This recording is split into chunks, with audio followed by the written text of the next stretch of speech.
My name is Mr. Helbrook, and I've been teaching for more than 15 years, long enough to know that kids are kids no matter where you go.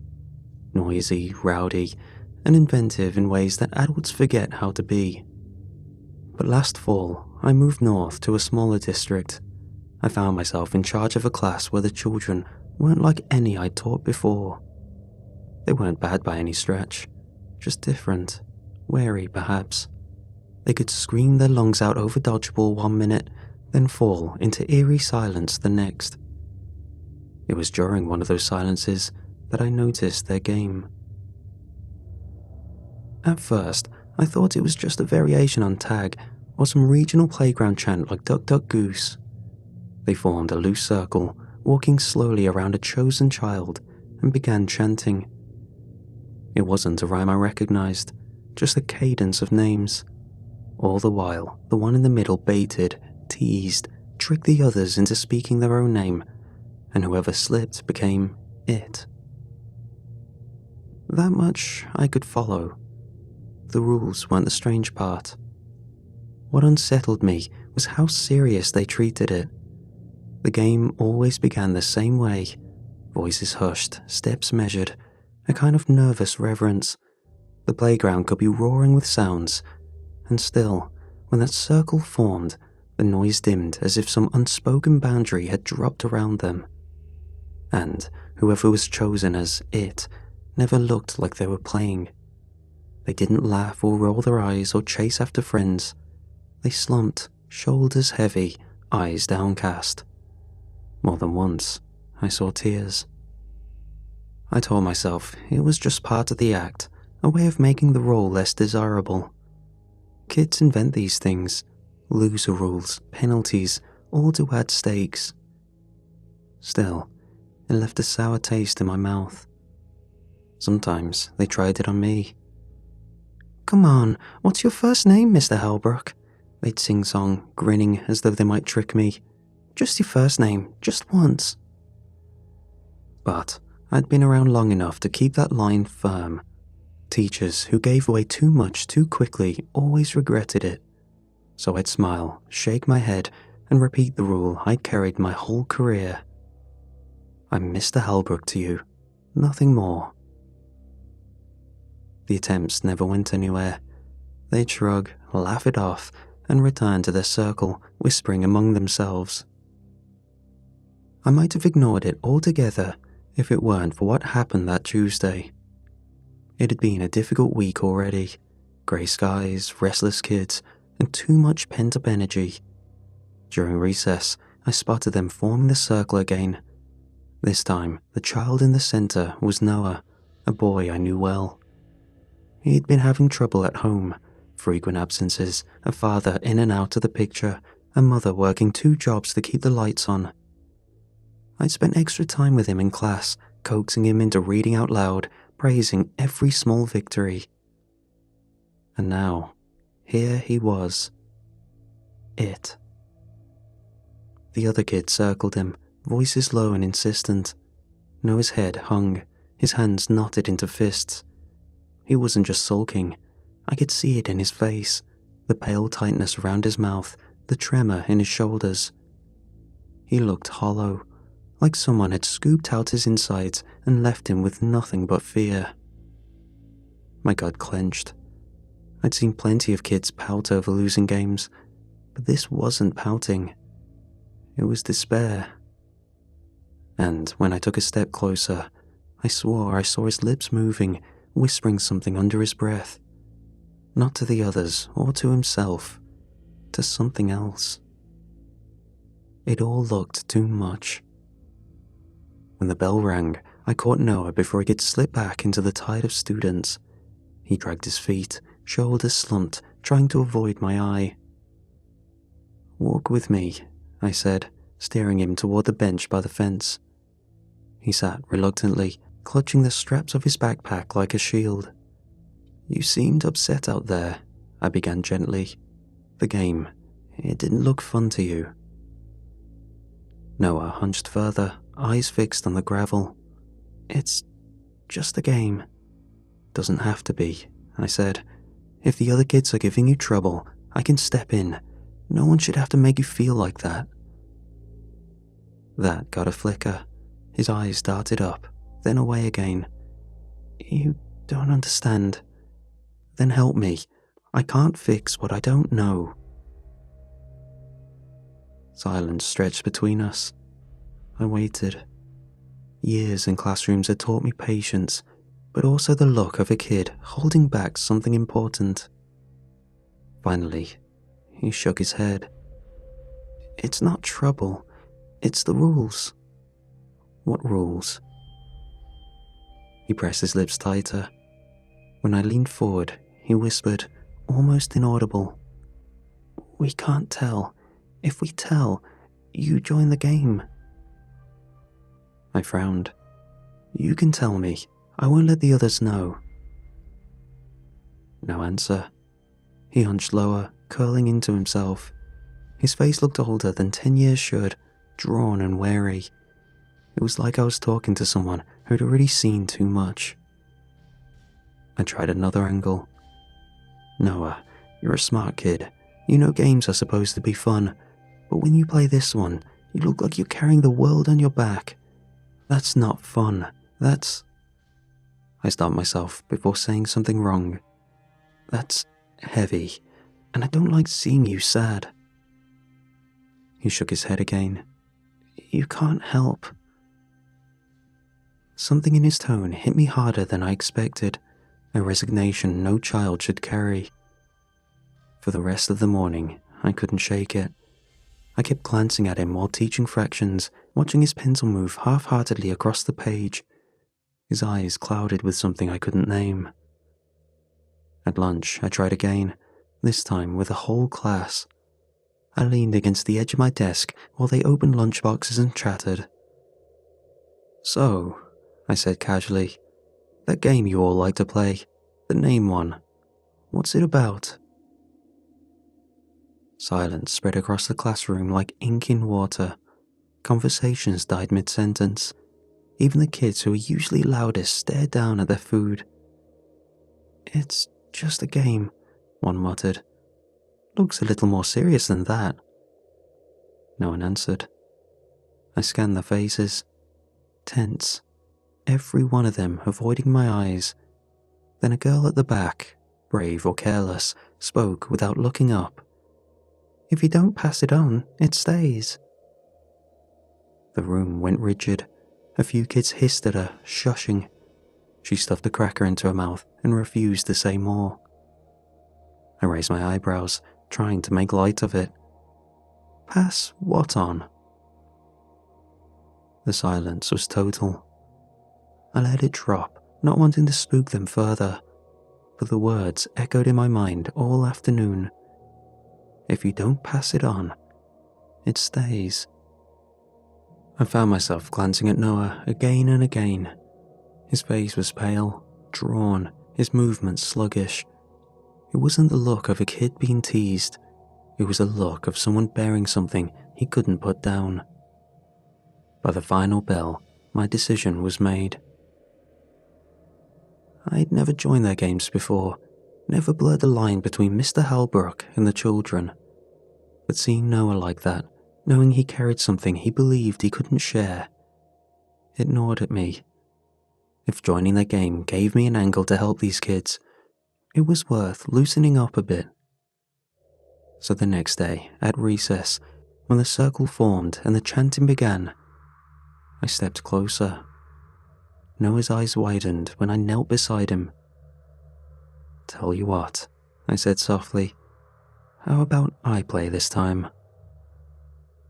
The kids froze mid-step, their faces pale as snow. The circle went still, 20 children frozen in place, eyes locked on me as though I'd broken some unspoken law. Teachers don't play, one of the girls whispered. Why not? I asked, keeping my tone gentle, playful. Seems like fun. Maybe I'll be better at it than you think. Noah's lips parted, his face caught somewhere between fear and hope. For the first time all week, his shoulders seemed to ease. You can, he murmured, but you have to do it right. "And what's right?" I asked. His eyes flicked up to mine. "You have to say your full name." The words made the rest of the circle flinch. One boy hissed through his teeth, shaking his head. Another tugged at Noah's sleeve, urging him to stop. But Noah was insistent. "It doesn't count otherwise." I hesitated.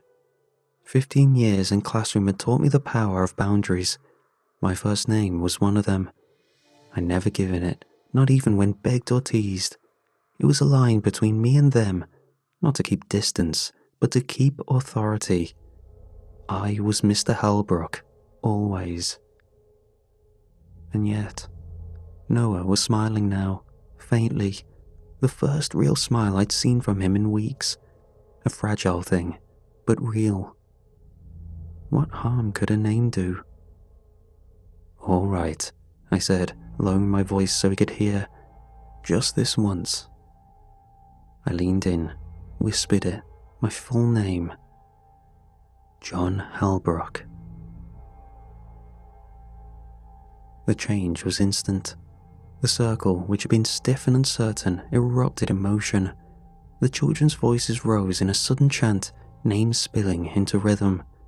They circled me, faces pale but eyes fixed, the words tumbling over each other in a frenzy. Noah staggered back, relief breaking across his face like dawn. He let out a sharp, almost joyful laugh before clapping both hands over his mouth. The colour returned to his cheeks, his eyes bright again, as though the invisible weight had slipped off his shoulders. They glanced at me, then at each other, then at Noah, and I realized this wasn't the laughter of a shared joke.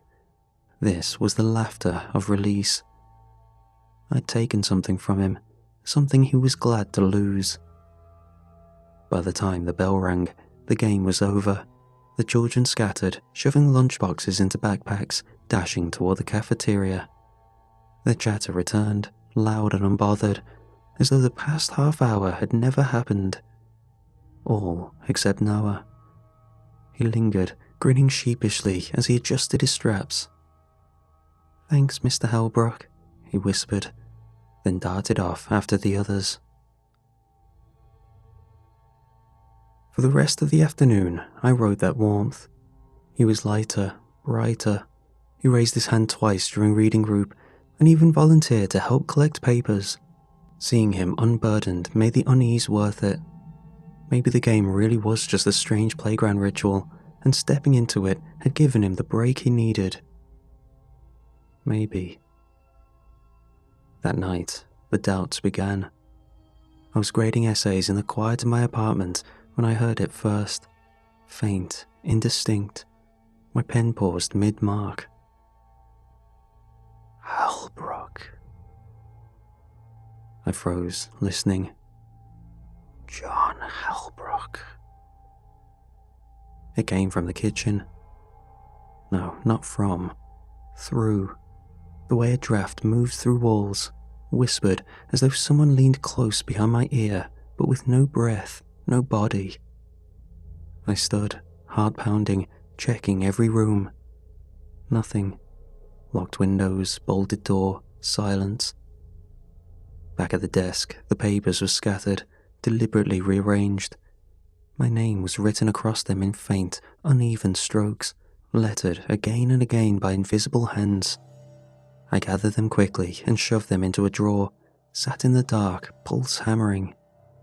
From the corner of the room, just beyond where the lamplight reached, came a whisper again. John Halbrook.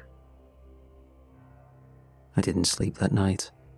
Every time I closed my eyes, I heard it repeated, patient, endless, as though something had finally learned what it needed.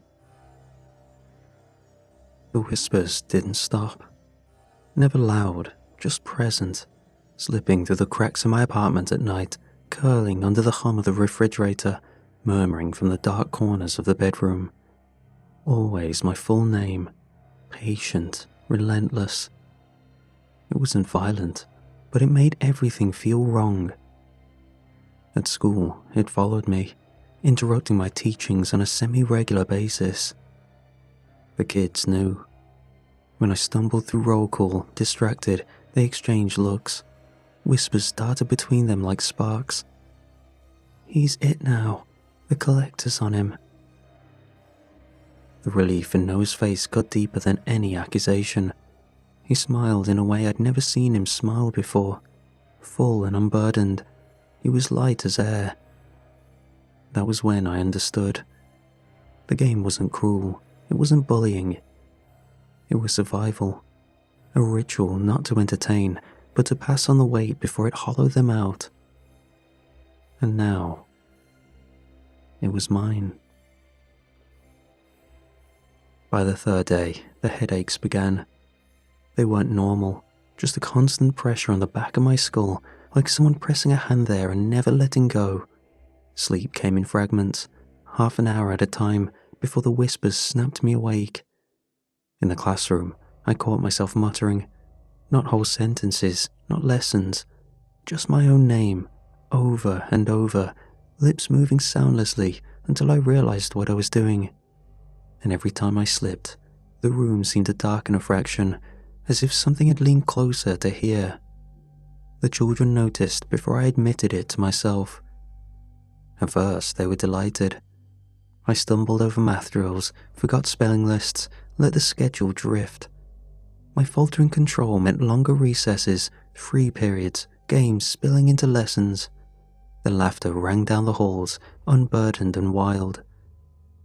But joy only lasts so long when it curdles against fear. By the end of the week, my hands shook when I tried to write on the board.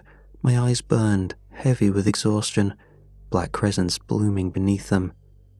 Once, mid-sentence, I stopped cold, unable to remember what I just said. The silence stretched until one boy nervously supplied the answer himself. The laughter died. Now the whispers in the classroom weren't playful. They were anxious. I'd look up from grading and find 20 pairs of eyes watching me, wide and uncertain. Even Noah, freed from his burden, avoided my gaze. Relief lingered in his face, yes, but guilt too. The smile he'd carried had dimmed to something smaller, tighter. He knew what I carried now. By the time Friday came, I could barely hold the chalk. I leaned against the desk, the room spinning, words stumbling from my mouth in fragments. The children sat frozen, recess balls untouched, pencils idle in their hands. They weren't celebrating anymore. When the bell rang, they filed out slowly, whispering among themselves. I sat with my head in my hands, trying not to mutter my own name out loud. That was when I noticed the folded scrap of paper tucked beneath my notebook. Small, careful handwriting in pencil. "Don't keep it too long. It hurts." My chest tightened. No signature, just the warning. By the second week, I started to consider it. The thought crept in during roll call. I read the names in order: Carter, Diaz, Huang, each child answering "here" without hesitation. But what if I pushed harder? I imagined pausing over a student's name, pretending to mispronounce it, then frowning until they corrected me. Not just their first name, but the whole thing, drawn out for clarity. Their full name. The game would recognize it. The collector would shift to them. I pictured it again during written work. I could hand back papers, insisting on formality. "Read your name for me, all of it." A teacher's request. They wouldn't question it. The burden would fall, just like it always did in the game. The images made me sick, but they clung to me anyway. But when I glanced up, I saw their faces. Not mischievous now or playful. Concerned, eyes darting to my shaking hands, my ashen skin, the way I stumbled through lessons. Their worry hit me harder than the whispers ever could. I dropped the papers, voice rough. "Go on, recess." They scattered, too quickly, the relief obvious. And in the sudden quiet, I heard a murmur at the window, carried on no wind. A girl lingered, fiddling with her sleeve. She didn't meet my eyes when she said, "You're not supposed to keep it. It's worse if you do." "Worse how?" I asked, my voice cracking. She only shook her head. "We don't know. Nobody ever lasts this long." That night, I lay awake, staring at the ceiling.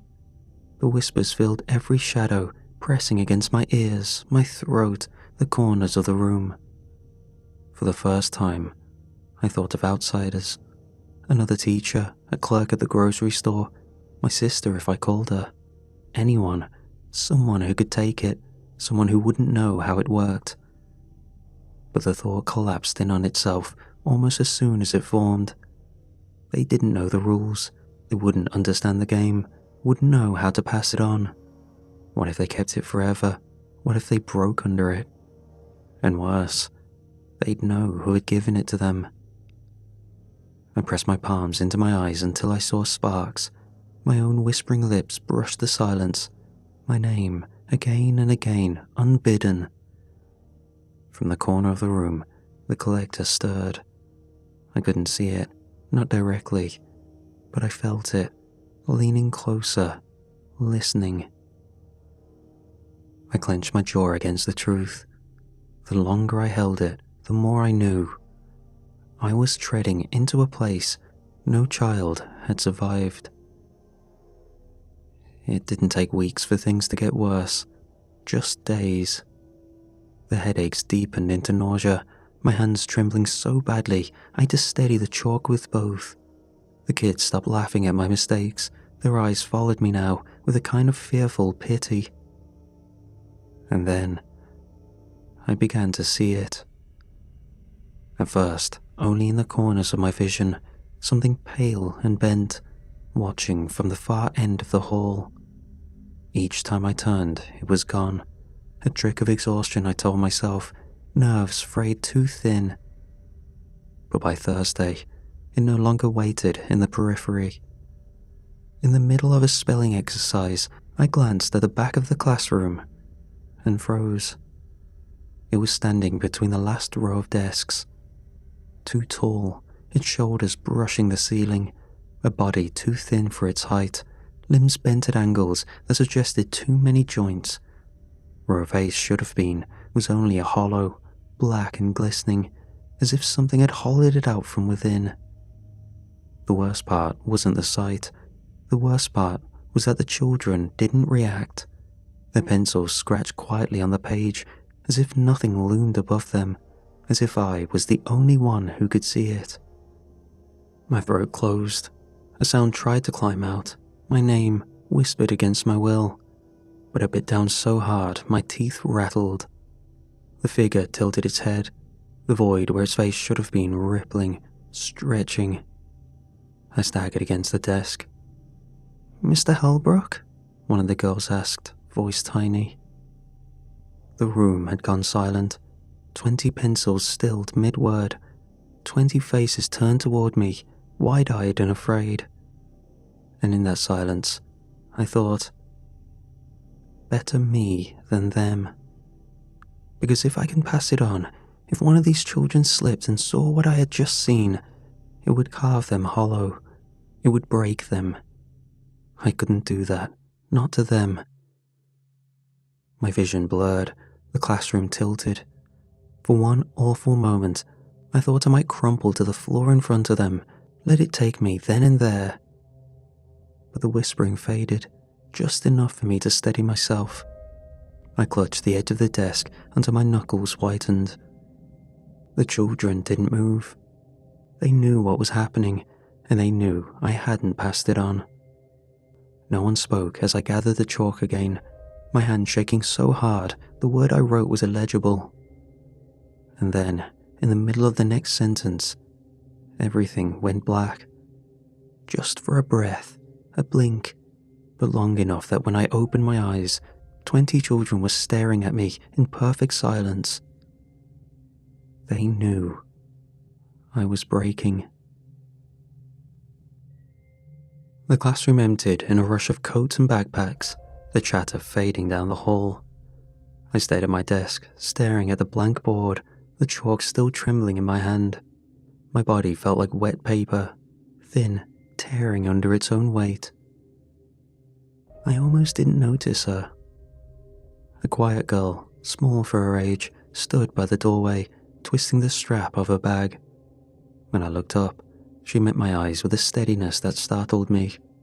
Not fear or mischief, something older. "You can't hold it forever," she said softly. The words froze me in place. Before I could respond, she stepped into the room. "Play with me." My stomach dropped. "No," my voice cracked, harsher than I intended. "Absolutely not." But she didn't move. Her eyes stayed locked on mine. "You'll break. You already are. It's not supposed to stay with one person this long." I shook my head, heat prickling behind my eyes. "You don't know what it's like," I whispered. "You don't know what I've seen." Her voice didn't waver. "I know enough. We all do." The silence between us stretched. I thought of Noah's relief, the way his shoulders had lifted the instant I joined the game. I thought of the note slipped under my papers. "Don't keep it too long. It hurts." And I knew she was right. Still, the thought of handing that weight back to a child tore at me. I gripped the edge of the desk, fighting the words. "You're just a kid." She gave a small, almost sad smile. "So are all of us." We didn't gather the whole class, just the two of us, a small circle in the quiet of the empty room. She stood across from me, hands clasped in front of her, eyes calm. I tried to stall, to explain, to beg her not to do it, but she only shook her head. "This is how it works. You know it. We all do." The chant began. I stumbled through it, my voice hoarse, broken. She answered as the children always did, steady, unafraid. And then she slipped, deliberately. She said her own name aloud, clear and sharp, eyes never leaving mine. The moment the word left her mouth, I felt it. The weight vanished, the pressure in my skull, the whispers in the corners, the sick dread that clung to me like damp clothes. Gone. Just gone. For the first time in weeks, I felt light, clear, alive. My breath came free and easy, my hands stilled, the silence in the room was clean. I almost collapsed with relief. She smiled faintly, but sadness never leaving her face. "See? Better." My throat closed. "You shouldn't have." "It's okay," she interrupted. Her voice was calm, certain. "We all take turns." Before I could answer, the rest of the class had gathered in the doorway, drawn back by instinct. They didn't cheer or laugh. They simply surrounded her, solemn, quiet, their eyes filled with understanding that ran far too deep for children their age. I looked at her again. Her shoulders had slumped. The same weight I'd carried was settling onto her. I could see it in the way her smile trembled, in the faint glassiness creeping into her eyes. The collector was with her now. I didn't hear it, not anymore, but I knew. The guilt hit me like a wave. I wanted to take it back, to hold it forever, if it meant she wouldn't have to see what I had seen. But she only stood a little straighter, nodded once, and whispered, "It's lighter now, for everyone." By the following week, the rhythm of the schoolyard had returned. From my classroom window, I watched them form their circle, feet crunching in the gravel, voices rising in their strange chant. A name slipped, laughter flared, and the burden shifted. The game carried on as it always had. But I understood now. It wasn't cruel, it wasn't bullying. It was survival. The collector was too heavy for one child to bear forever. Passing it on wasn't meanness, but mercy. They had all learned the rules, to never hold on too long, to never let it root too deeply. I walked among them during recess. They scattered around me, playing foursquare, trading cards, skipping rope. But always, in one corner of the yard, the circle formed. Always, the chant rose. And sometimes, I saw it go wrong. A child held it too long, their eyes dulled, their shoulders drooped. They slipped in lessons, grew withdrawn. The others pressed in, circling faster, trying to make the exchange happen. But the child resisted, clung to it out of fear or confusion. That was when I stepped in. Their voices rose, overlapping, tricking, teasing. And I let myself falter. I let the words slip. My own name on my tongue, clear and deliberate. The chant snapped shut around me. The air seemed to shift, heavy and sharp. I felt the weight settle back on my shoulders like a familiar cloak. The children watched, and they moved on. As the circle broke apart, I stayed behind, shoulders bowed beneath an invisible weight, while the whispers returned, my name repeated in the hush between heartbeats, settling into me once more. And for the first time, I welcomed it.